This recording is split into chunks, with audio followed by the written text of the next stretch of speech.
I'm gonna show everybody that I'm pregnant. I'm gonna bring a kid home. Maternal Instincts recap part 4, and at this point everyone knows this lady is faking it. There's no way she can be pregnant. She's had a hysterectomy. There's a lot going on there. And when confronted by Wade, even though he ultimately chose not to believe everyone or even kind of accept that she pulled a classic. Heard of the hysterectomy and all that, but I had nothing in writing, nothing from a doctor, nothing to present to him to say, look, this is all a lie. Well, I would put questions in his mind. He would listen to me. He would relay the questions I had to her, but she always had a counter. To everything I presented, she countered it.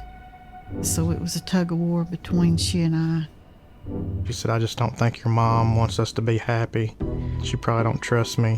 She said, well, I'll make sure that all this works out in the end. Even other people in her life confront her, but people like this are masters in their own mind. When it comes to confrontation, much like watching Sam Bateman testify, they make all of these excuses and they think that everyone believes it because they are so much smarter than everyone else. But even in the moment, if you look at them and you're like, this does not make sense, you sound ridiculous, they're just gonna keep going. I ended up just saying, all this stuff that you have told me has been a lie.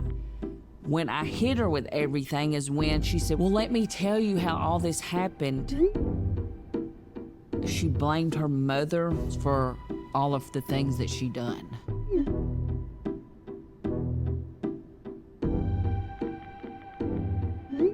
None of it made sense. If she didn't want you to be pregnant, why would she hire somebody to fake an ultrasound?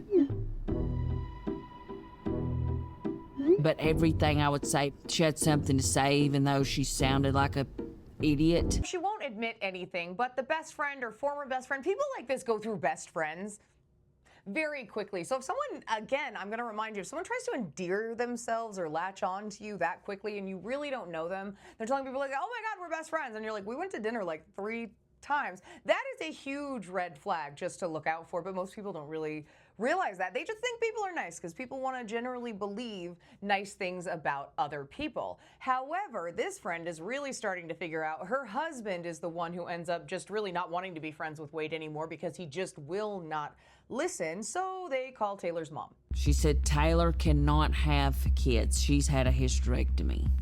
No, we don't have money. There is no inheritance money.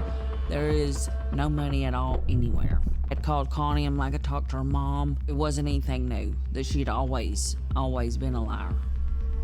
That's when I said, why are you not telling Wade or somebody?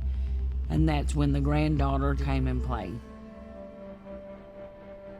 She was terrified because if she were to tell, Taylor would pull that granddaughter away and she would never ever be able to see that little girl again. At this point, she's done a really good job isolating her and Wade. Like I said, his friends don't even want to come around anymore. And basically the only friend you could say that she had at that point was Reagan, as tragic as that is, because again, she was just a nice lady thinking Taylor was this wayward person out in the world because that's what Taylor told her.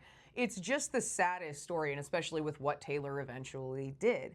Now, again, Wade has everyone telling them that this is not happening. The local hospitals are on alert for a code pink because they're thinking, well, maybe she's going to come in and she's going to steal a baby. But it is getting so close to her due date, and then we get past her due date, and every time they schedule to go to the hospital, something miraculously happens. She had scheduled an appointment with Mount Pleasant. She wakes me up and says she smells smoke. So I get up and walk outside, and the whole underside of my house is on fire. At this point, one of the only people who will still even talk to Wade is his mother, because everyone else they have to get away from this. She's obviously lying. She's so many weeks past her due date. It's ridiculous. His mom calls and she goes, well, do you really love her? And he said, well, no. He's just trying to do the right thing, and it's 2026. Or it was not 2026 at the time, but you know what I mean. We don't have to like do the right thing like that. And that's literally what his mom says. She's like, I am worried about your safety. There's a lot going on here. This woman is obviously unhinged. And when he confronts her with this is when she screams in that clip that we were talking about at the beginning, I'm going to bring a baby home. But I don't think that anyone could have guessed what she was going to do. They say that they have a lot of residual guilt about all of that. But the other side of that as well, She was committing real estate fraud, so perhaps that could have been reported. But the whole pretending to be pregnant, I think that might be a legal gray area where if you had gone to the police, I don't really know what they would have done. I've seen people with straight up stalkers who were like in imminent danger where they don't do anything. So I'm curious as to that. If we have any lawyers here, go ahead and comment. And of course, things are just progressing, and still, Reagan and Taylor have started kind of hanging out more because Taylor's a little bit of a leech and she just attaches herself wherever she can. I said, I'm gonna sleep right here on the couch just for right now. Then whenever I got up about 7, she said, hey, I know you're probably finna get ready to go, but we can't go to Mount Pleasant this morning. There's been a bomb threat called in. Mount Pleasant Police Department. I just received a caller, and he said there is a bomb in the hospital. Okay, so male subject called and said there was a bomb in the hospital. Yes, sir. He said it's why. There is no way, Taylor, that there's a bomb threat. And she said, no, look on Facebook. It's all over Facebook. We get to the day that Taylor finally says she's going to be induced, but lo and behold, something comes up again. Wade gets a huge hog order that's going to make him about $6,100. This is confirmed. There's text messages that go back and forth, although he doesn't realize at the time that those text messages are from Taylor and there is no order. But the morning of course, she's not feeling very well and tells him, you know what, I'll meet you at the hospital. I don't want to go with you. Wade is suspicious, but again, that's a lot of money. When he gets up to see this guy, of course, all of this is fake. Taylor had some contact with this guy at some point, but that had not been for weeks. There was no order ever placed. This was one of her many aliases, many of her tricks. They compared numbers, found out that wasn't even his number, whole lot of stuff like that. While Wade is doing this simultaneously, Taylor is committing an absolutely heinous crime. I went to work. I was in my office and Homer called me. He said, Miss Jessica, have you talked to Reagan this morning? I said, no.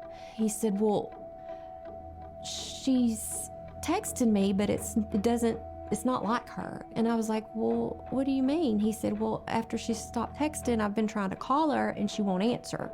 I said, well, is she at work? He said, they haven't heard from her. One of those other places we have to stop and think about the things that were not included in the documentary that are really important here, like the level of premeditation in this act. The fact that she took Reagan's phone and it was never recovered. The fact that she was texting Reagan's husband back and forth, which they briefly alluded to, but they didn't make it very clear. So the reason that Reagan's mom went over to check is because Taylor had taken Reagan's phone and was messaging her husband, trying to act like she was her, saying, oh, I'm making biscuits and gravy. I'm too busy. I can't talk right now. And the last text that he had had with his real wife at about 7 in the morning before he had left had a much different tone. And it was frankly just incredibly suspicious. Another huge part of the premeditation was the fact that Another part of the premeditation was that Taylor went in there with a scalpel. She had a diaper bag in the car. She knew exactly what she was going to do. She'd been Google searching C-sections, how to remove babies, looking for pregnant women, looking at adoption sites. She had been planning this for months. When she said, I'm going to bring home a baby, she meant it. I'll see you at the final part.